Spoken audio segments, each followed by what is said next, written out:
Dans ces figures libres, les meilleurs moments de Mathieu Noël, ce matin, nous allons revenir sur cette polémique suscitée en septembre dernier par les propos d'Emmanuel Macron. Ça va intéresser David Doucan. Propos sur les fainéants. À l'époque, le porte-parole de l'Élysée avait tenté d'expliquer qu'il ne parlait pas des Français. Mais bien évidemment qu'il ne parlait pas des Français, mais des précédents dirigeants politiques qui n'avaient pas eu le courage de réformer. Le président a beaucoup d'estime pour les branleurs, les citoyens. Et avec mes camarades du CRPCE, le service de rétropédalage post-connerie de l'Élysée, nous allons vous le prouver.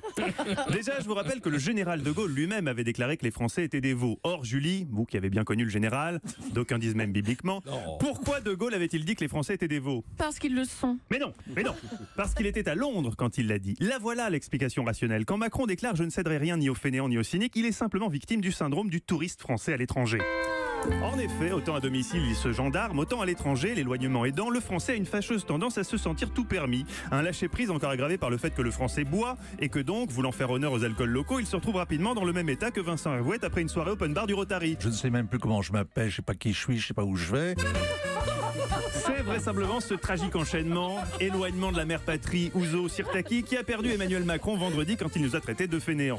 Notez que ça aurait pu être pire car il y a aussi un facteur de distance. Plus le touriste français est loin, plus sa parole se libère. En Belgique, Macron n'aurait jamais eu le culot de dire les feignants. Il aurait dit tout simplement les cheminots.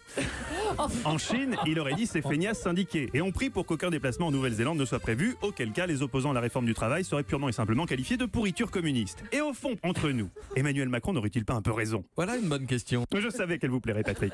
Non, je me faisais la réflexion ce matin en arrivant à la radio et en croisant cette feignasse de Moussa Sissoko, l'agent d'entretien qui passe l'aspirateur dans mon bureau pour la coquette somme de 1354 € par mois et qui doit se lever encore plus tôt que moi, ce glandeur n'ayant pas le bon goût de vivre dans le 9e arrondissement à 7 minutes en Uber d'Europe 1, mais à Garges-les-Gonesse en grande banlieue. Mais pourquoi cette faute de goût? Oh, ça les pauvres, Patrick, vous savez, ils ont des lubies comme ça, il leur faut des tours en béton gris, ça les apaise.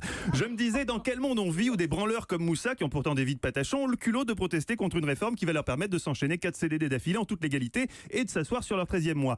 Parfois, la mesquinerie des pauvres me dépasse. Une chose est sûre, cette polémique sur le soi-disant mépris d'Emmanuel Macron est infondée. J'appelle en effet tous ceux qui veulent savoir ce qu'est vraiment le mépris, le vrai, à écouter la matinale de Patrick Cohen.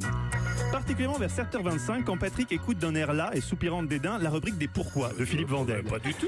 Que Philippe nous explique pourquoi la mer est bleue ou pourquoi certaines fenêtres parisiennes sont murées, la réaction de Patrick est invariable. Au lieu de lire la relance que lui a préparée Vandel, il se contente de dire Bon, et alors? quand il estime au bout de 45 secondes que la chronique de Vandel traîne en longueur, Patrick a également une manière très discrète de manifester son impatience. C'est tout? Non, c'est pas tout. Le pire étant évidemment quand, dès l'annonce du thème de la chronique, Patrick cherche à se débarrasser de Vandel en coupant court. Pourquoi la jardinière de légumes a-t-elle si mauvaise réputation à la cantine? Parce que c'est pas bon. Allez, hop, c'est bon. 10 secondes de chronique, ça suffit.